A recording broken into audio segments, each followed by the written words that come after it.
There is no reason to believe China is bluffing on its repeated statements to someday take over the highly prosperous, self-ruled island of Taiwan. Hence, the nation's top soldier has the worst-case scenario in mind, especially on the safety and survival of 250,000 Filipinos based there and enjoying their migrant worker status. Our Patrick De Souza is more on the AFP Chief of Staff's plans moving forward. The government is prepared and has a contingency plan to rescue Filipinos abroad who may possibly be caught if a conflict erupts. This was assured by the Armed Forces of the Philippines following the statement of AFP Chief of Staff General Romeo Browner Jr. telling soldiers to prepare for the possibility of a Taiwan invasion. Browner said it is inevitable for the Philippines to be affected if Taiwan is actually attacked. This includes the rescue of approximately 250,000 OFWs, which will be led by troops from the AFP Northern Luzon Command. Ito ay kasama sa mandato ng ating AFP to look after the welfare of the Filipino people wherever they are around the world. So hindi lamang naman barko, pwede naman by aircraft or by providing advanced teams to be able to help them consolidate kung sakali man may mga repatriation efforts ang gobyerno natin. Mahirap naman tumaabutan tayo na hindi tayo prepared. According to an expert, Browner's statement has basis, especially since China has long declared its intention to reunify Taiwan.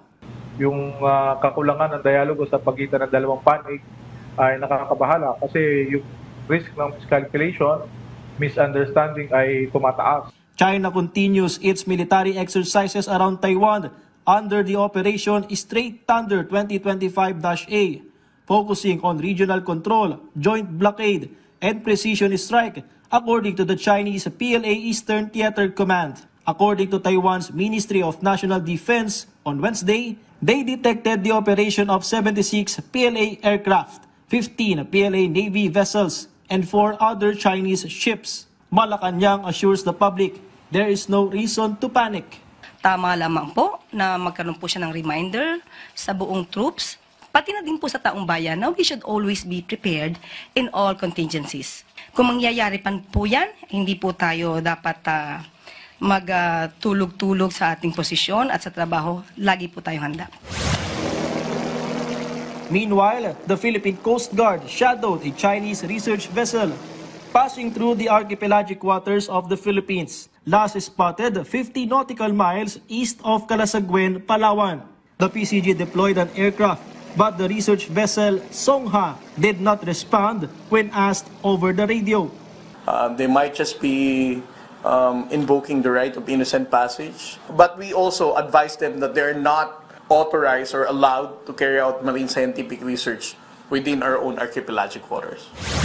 The U.S. State Department approved the potential sale of 20 F-16 fighter jets and other equipment to the Philippines, worth $5 billion. In a statement, the U.S. Defense Security Cooperation Agency said the move supports the national security and foreign policy of the United States by strengthening its strategic partners, including the Philippines. When asked for confirmation, the Department of National Defense said they have not yet received an official notice regarding the U.S. decision. The AFP affirmed their commitment to protecting the country while anticipating additional equipment. Last year, President Ferdinand R. Marcos Jr. approved the Multi-Role Fighter Jet or MRF acquisition program for the Philippine Air Force. From the People's Television Network, Patrick De Souza, Balita Pambansa.